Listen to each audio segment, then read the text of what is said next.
Right, today we're talking about something quite basic, and it's the install of your exhaust manifold.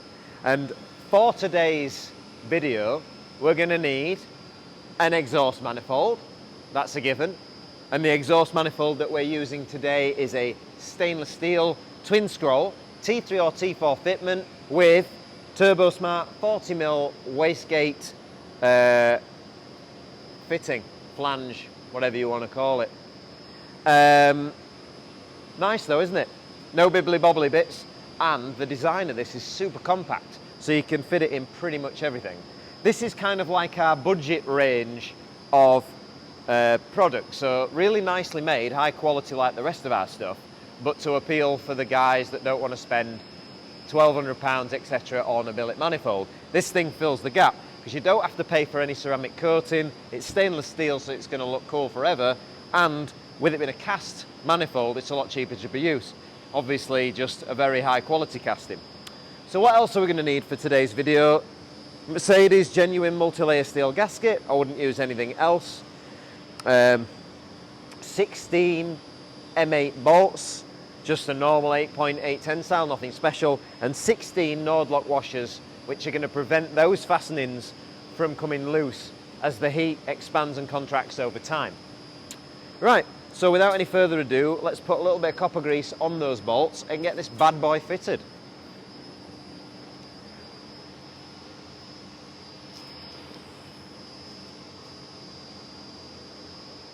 So when you come to fit the manifold, you will see that there's a small location hole. Use that one, and also put another bolt in the top, because that'll stop the gasket from rotating around and causing you all kinds of havoc when you're trying to fit it.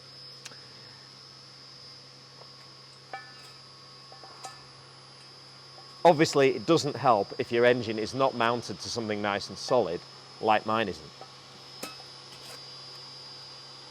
And obviously, you'll have made sure that your gasket surface on the cylinder head was nice and clean. This doesn't want to be just whacked straight onto a nasty old surface. I'm just literally running them up, I'm not tightening them. And then basically go around and just install tiny little dab of copper grease, a little dab will do you. Bang that in.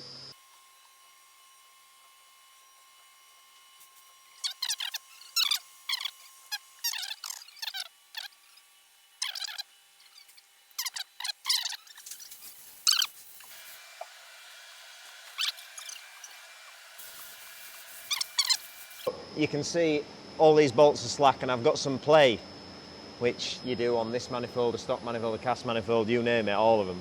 What I like to do is just centralise it in the hole best you can, and just, that is not tight, remember, I have not torqued this. And then same at the back end, exactly the same thing.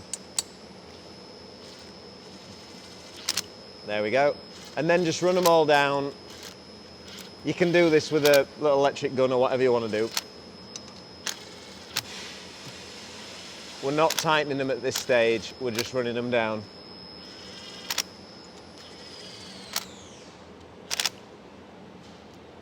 Oh, that's a horrible angle, isn't it? How good is a wobbly-ended extension? Until it does that. Whatever. Are we on 6 sides today or 12? This is 6-sider. No, that's good. I don't mess around. I don't remember torque settings off the top of my head, but I have this sheet which I just have in the workshop, everybody has one. And it's an M8, 8.8, go down, M8, 8.8, 26 Newton meters, or 19 pounds-feet. So that is for nominal diameter coarse thread, which this is classed as coarse thread. It's, yeah. So we'll set the torque wrench to that. This has been adjusted to 26 Newton meters, as I've just described on the chart, right? So we're good to go. Most guys aren't going to do this, I realise that. You're going to do them FT. If you don't know what FT stands for, you've not worked in a workshop.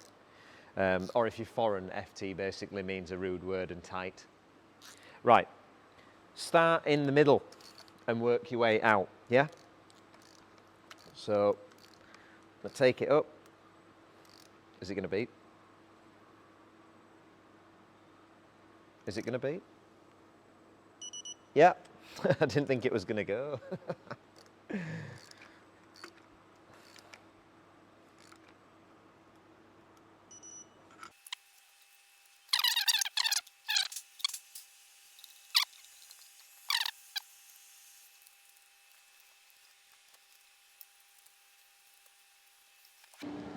Obviously, before you'll have started this, you'll have tapped all the holes out with an M8 tap like we do,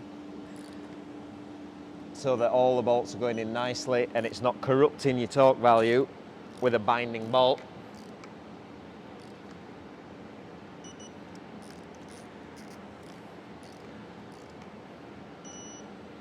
Right, and then just go back to the middle. It's always worth going back to the middle because you've got to picture that multi-layer steel gasket. It's a bit like a mattress, a sprung mattress. And as you squash it down, you see, look, I'm getting an extra bit on them now. You have to do them twice. Just same as anything like fitting a pump, it's a case of double checking. That's the difference between reliable and unreliable. They're all going just a tiny bit, these middle ones.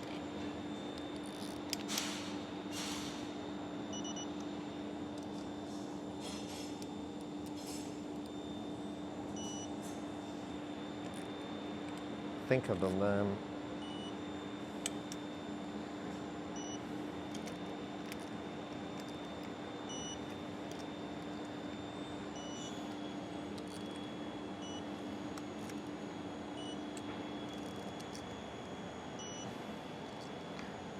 That's it. So once you've completed that, just go around, visually have a look. Just make sure all your bolts are in and nothing seems amiss. You know, you haven't accidentally squashed anything between the exhaust and the gasket or anything like that. Just real basic checks. You know, don't assume that anything is fine. Just quick look round. And yeah, so the next bit I'm going to show you is how to fit the wastegate onto this bad boy. Right, wastegate, if you're going to buy one from us, what you'll get is a Turbosmart. We use the high pressure gates. So they're naturally a much higher pressure than the normal ones on the market. They've got stronger springs in and all the rest of it. And as you're probably aware, we're on to the Gen 5, I believe it's Gen 5. Yeah, Gen 5 wastegates now. So this is what you get. You'll get a spanner and a sticker and some other bits, and you'll get all that. Look at that. And I believe that's stainless as well. In fact, I know it's stainless. And the valve, I believe, is titanium, which is quite sexy. They're a lot of money, these valves, but they're really reliable. I've run them on big pressure stuff for like long time, and good, reliable result, yeah? So, now this is a mistake I made many years ago. I've made a lot of mistakes. I'll be the first person to admit that. Well, and the other 5,000 people on the internet. Anyway, I forgot to put in the wastegate seat, which is this little beaut. So if you have a look in here, where your wastegate valve, where the actual valve seat lives, if you notice, there's like an air gap all the way around the edge. Yeah? Now this thing here is a replaceable valve seat, just like you would have in a cylinder head. It fits into there, and that is what the actual valve seat sits on. So you can still bolt this all onto your manifold without this in, but you won't build up any boost pressure and you'll face massive disappointment, like I did. It was a sad day. Anyway, put it in. That's the first job. Then the next job is to work out which, I don't want to put this down on the floor because I don't want to scratch it. Work out which wastegate V-band clamp you're going to need for the job, because they're usually two different sizes in the box. So what have we got here? Let's have a look at the back of them. So this one with the recessing is designed to sit that in there. Yeah? So that's the one that we need. And you can see that this seat actually fits into our manifold. So our manifold actually properly locates that seat into there. So it's not just a flat fitting, it is a proper nice location. Right, so you've decided you're not going to need this. This is basically for if you've bought this kit and you want to weld this onto your own manifold. You're not going to need that.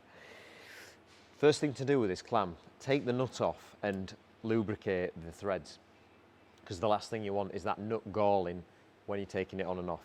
It's steel, it's not stainless, the actual bolt, so it's very rare that it would do that, but it's worth checking that anyways. Right, so supplied with one of these valves, you'll get a little instruction sheet which basically just shows you which ports are for the water cooling and which ports are for the actual air pressure which operates the valve. It's quite obvious, they have a little picture of water next to the ones that are cooling and etc. So the bottom port, if you picture the valve is that way up, the top, that holds the valve down and keeps the wastegate closed, and the bottom lifts the valve up and opens the wastegate. So if you're wanting to run this just as a single pipe system like I like to, where you just run that straight to the boost side of the car, basically air just comes in from there, from the compressor side of the turbo, and when it defeats the pressure of the spring in the hat, it lifts the valve and it allows the exhaust gas to bypass the turbo, slows down the turbine speed, and then you end up with this plateau of your boost pressure. Now, if you have a boost controller, what it'll do is, if you want to go higher than the set pressure, say you want to go higher than 35 psi, what it'll actually do is it will allow pressure to feed into the top hat and it'll push it down. So you have the spring plus the pressure pushing onto that, and then you can adjust that and make it go as high or as low as you want. But we're doing an S200 setup on this, and 2 bar is where it wants to be. So I'm just going to run it off that. I'm going to put that fitting on anyway in case I ever want to tweak it. But yeah, so for tightening these bungs up, you're going to want a 3/16 Allen key, which is ridiculous. Why is it not metric? I don't know. They're made in Australia. It makes no sense to me. And just to show you very briefly how it works, with an airline, if I just put air to that lower port, you can just see there, look, how it works. It just simply opens that valve, if you want to look in that end. And you can see that's how it opens. And it allows the gas to go through, just like an exhaust valve on a car or whatever. So what you want to do when you come to fit it, I've loosely fitted that V-band around there. I've put some copper grease on the thread to stop it galling.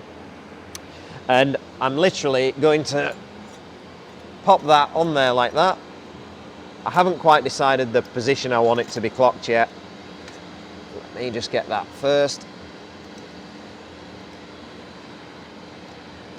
There we go. And actually, normally what you would have to do is, they've redesigned this flange in a really nice way, that you don't really ever want to be impacting a V-band clamp. That's like the worst thing you could do to it. Just use a ratchet. But the way that they've designed this is just quite good. So normally what you would have to do in the old days, you would have to apply a little bit of pressure to the bottom of there, like that, and then you'd get an assistant to quickly tighten that up. But they've changed the style of the clamp now, so that you can actually pull it up with the clamp. But what I'd probably recommend is take it up so far, and then give it a little bit of air, make sure it's seating right, and then go the rest of the way. To be honest, I might turn that clamp a bit. It looks a bit unsightly at that angle, doesn't it? And then that's it, just tighten that nut up.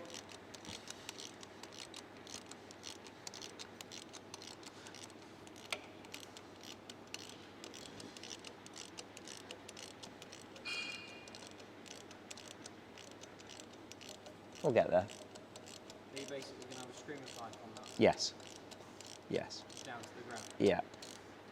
Oh, in fact, I see the error of my ways. It's facing the block. I want it to face the block because I wanted to drop it here. The mount is here, isn't it? So I need to rotate it just a little bit more. Is it too hard to adjust later on? Kill me. Oh, look at that. Maybe my sneeze helped. Would you look at that? Would you just look at that? That's it. Right, let's tighten it up. You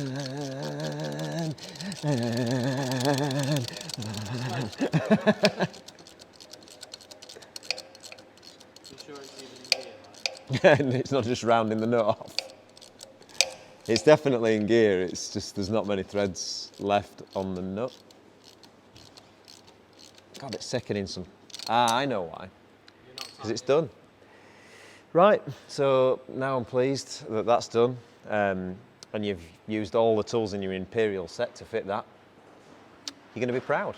You've got your beautiful cast stainless manifold, which is compact, yet high performance. And a rather awesome Turbosmart wastegate on a proper V-band flange. None of that naughty 2-bolt stuff. Blech.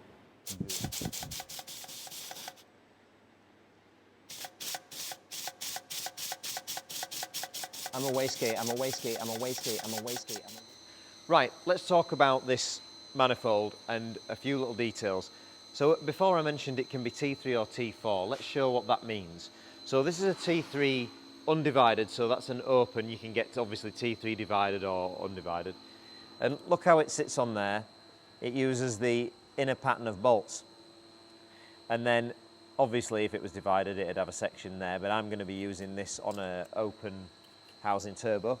There, look, T3, yeah?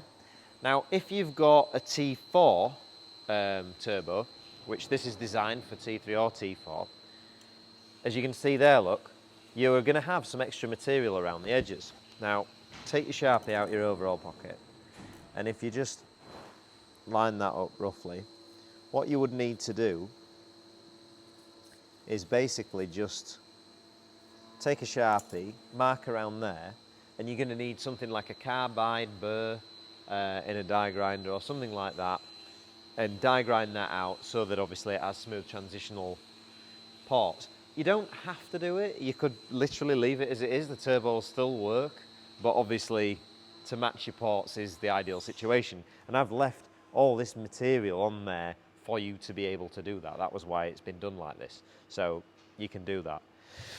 A few other little things to know on this manifold. We've made it as compact as physically possible.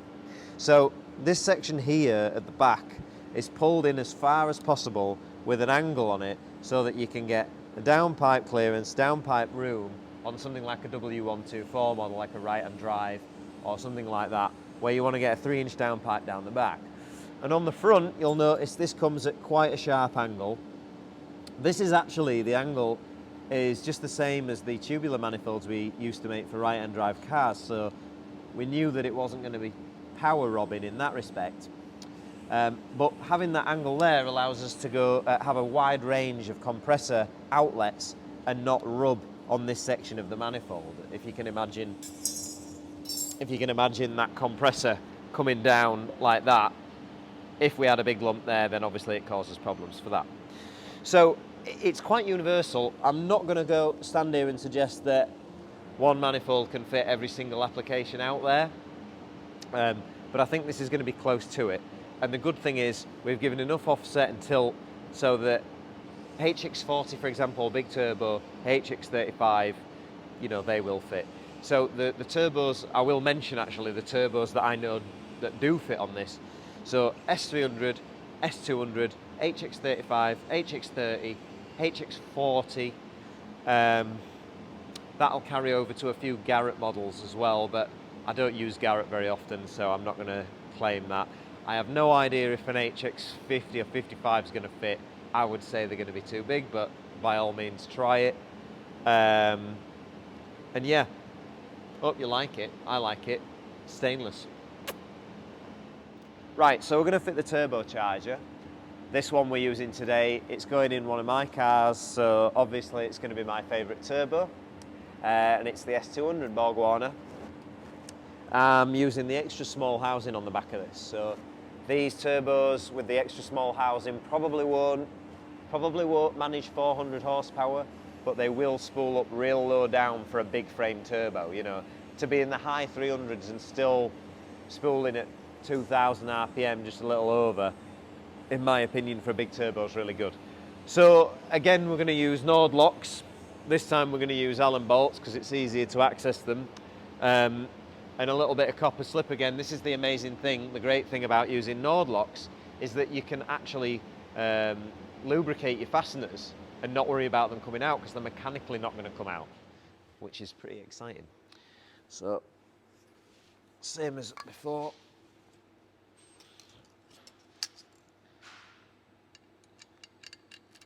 Put your fitting in with the turbo. Doesn't really matter which one's first. Uh-oh.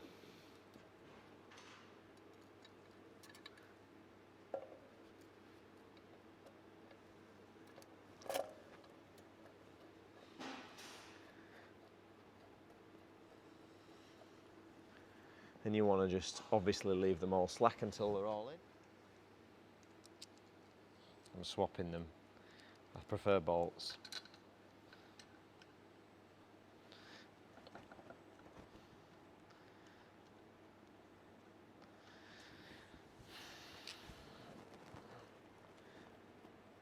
I usually run these bolts without the Nord locks and don't have them coming loose, but I had the Nord locks and I thought, you know what? Why not?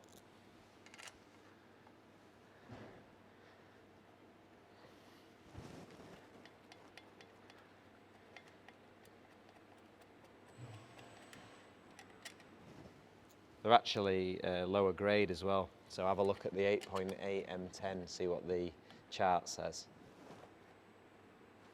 Right, so we're going to tighten them up, 51 Newton meters. Again, just go around them. And once this is complete, you want to clock the turbo housing. So obviously these bolts, I always make a habit of tightening them anyway and making sure that they're all where they should be. But, oh, I don't think that one's going to be very easy to get to actually.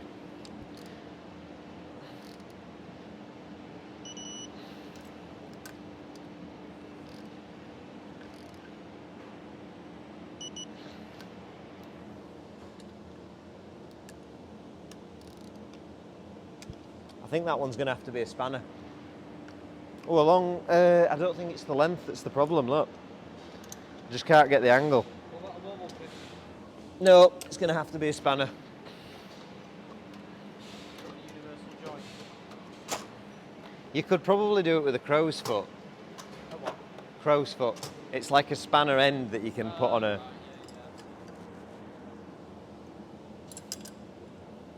yeah. Click, click. Beep. Beep. So I'll check one next to it just so I know it's the same. Yeah, it's the same.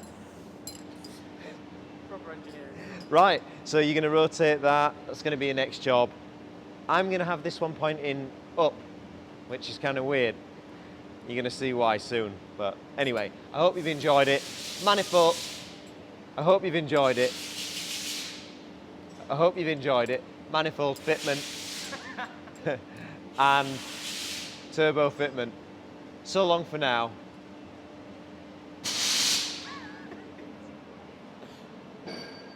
Into the turbo, into the turbo, into the compressor. That was not smooth, was it?